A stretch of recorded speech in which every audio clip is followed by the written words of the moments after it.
Hello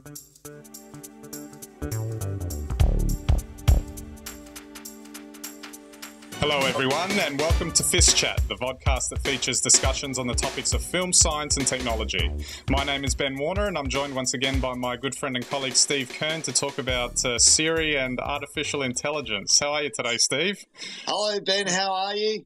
Ben, your phone wants to speak to you. That's funny. I keep hearing these things and these voices and it's very odd. Where are we going to be at the stage where people are just going to be talking to their phones and not to each other? Well, that's as soon as they make them good enough to have a decent conversation, and I think that's the whole purpose of today's FiST Chat, or at least to talk about that. Absolutely. If we start with Siri, pretty amazing sort of leap forward in terms of voice recognition software, obviously available for the iPhone 4S.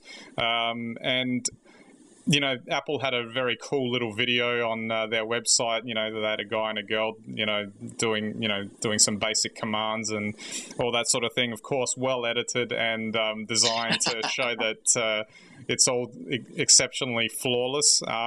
Obviously, if it's you're doing basic commands like looking up a calendar entry, sending a text message, or putting down a reminder, it's got no issues with that. But it might be stretching it a little bit to say that it can really do the full conversation with you, as we were just trying to do before we logged on today.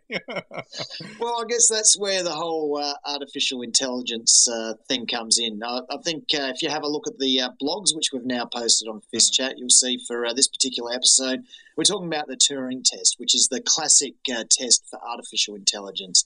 And basically that would work that a person, typically in the old days, but now, it could be on screen, you have an image of someone, you're talking to them, but you don't really know whether they're a computer or not. And through conversation, you have to guess, whether or not they're a computer. And when you can't accurately tell, then, that computer or machine has passed the Turing test. So I'd like to say that Siri passes, but no, Siri doesn't pass. I am stunned, however, though.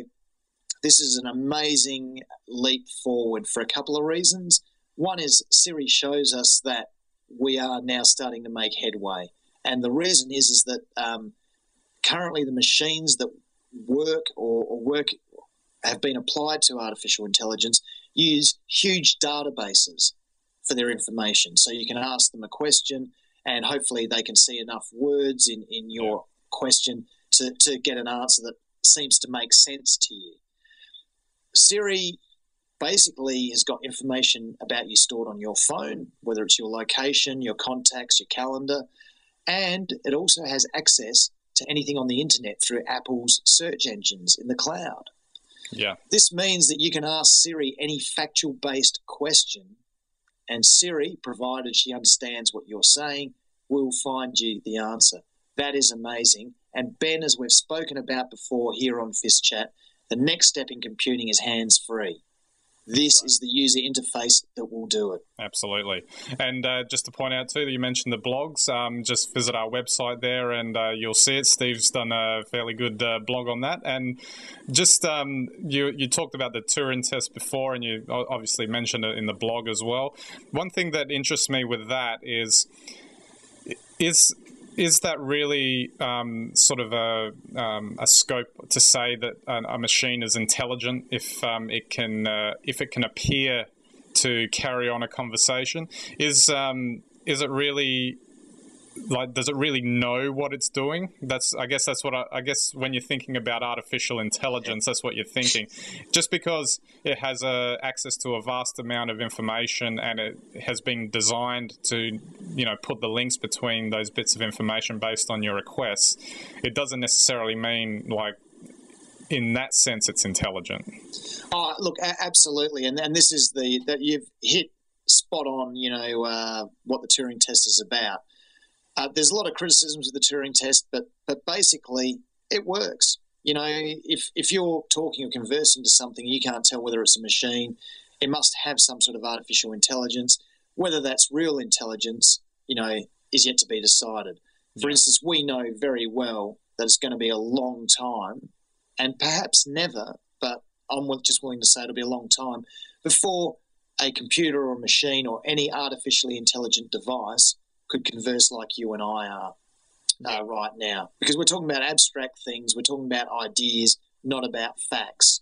That's right. And what they actually say, though, is we will merge into machines, i.e. humans will become cyborgs, part machine, part human, and that's where the interface with artificial intelligence will actually occur, when we start putting some, I guess, human neurons into a machine, and then a machine would be able to think like us. Well, that's right. I mean, technology today, computer technology today, is in effect a software tool. It's something that it's kind of like a hammer. You pick it up to use it to do something. Whereas in the future, with this type of technology, you could almost see it becoming a collaborator, a software collaborator, in the sense that you could work with it to do something, as opposed to just using it to do something, which is quite an extraordinary scenario if you think about it.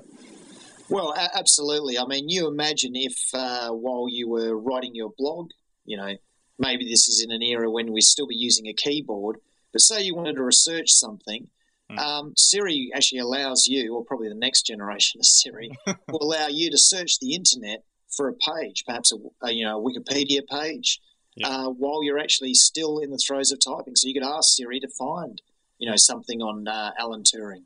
And, to that end, you'd be able to work with Siri. Siri would provide you answers, all factual, but would provide you with answers.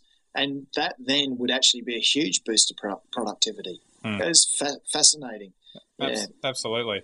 And I mean, like as an example, if we go back to the idea of actually being intelligent or not, that's formed the basis behind a lot of films. AI comes to mind straight away, because really the whole film is about, can a machine, in this case a robot boy, go beyond its original programming, in a sense, have its own experiences, learn from its experiences, and then sort of create an experience that goes beyond those initial experiences, which is what that film was all about.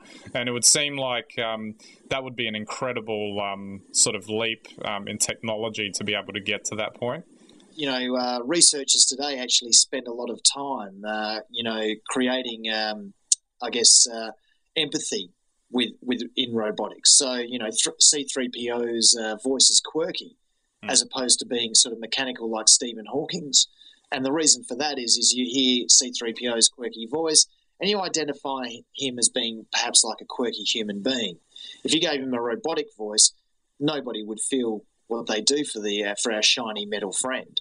So I think those sorts of things are very important, and Siri incorporates that too. She has a female voice. She sounds just like someone you might work with, even though you can't see her. And that's the sort of thing that, is fascinating, because, let's face it, in 2001, although he didn't have a body, Hal definitely had a presence. And that presence was only a voice. He could speak, he had higher conversations with Dave, and he was quite honest with Dave. Exactly. Ben, I can't do that. He's quite straightforward. There wouldn't be any of the politicking that happens between human beings, of course. Well, that's right. I mean, the question probably, considering that we're definitely going to have some forms of interactions with machines in the future, is at what level do we really want them? Do we want to build an artificial mind that people could fall in love with, for instance? What good would that do? Yeah, what would be the point? I mean, I think that also comes up in a lot of the films that we've mentioned as well, that just because you can do it doesn't mean it's a good idea to do it. Why do you need to create all these things? Why, just as an effect, why spend so much time and energy, say, creating an artificial sort of life form, in effect, when we should be concentrating on maybe some other problems to do with ourselves, maybe? Well, definitely. What I mean, it's a fascinating sort of experiment to undergo, and I'm sure there's heaps of people out there that are working on it right now, and that they're fascinated and they want to know if it can be done. The question is, will it be something benign that comes out of this, or is it going to be Skynet? Well, exactly, and like iRobot, I guess as well. There's a lot of times when in these sci-fi fantasies we create a machine to keep us under control and to make us better as humans, and then the machine goes bad. where do you end up after that? What I find really fascinating on this, though, Ben, and to extend the whole, I guess, the Hollywood thing, but also to extend where we're headed. How many Hollywood films or the sci-fi films do you see when humans freely converse with computers or artificial intelligence beings? And as you were saying before, we're moving into a point now where conceivably you'll not just work with that app or use that app, but that app will actually work with you, perhaps on another project.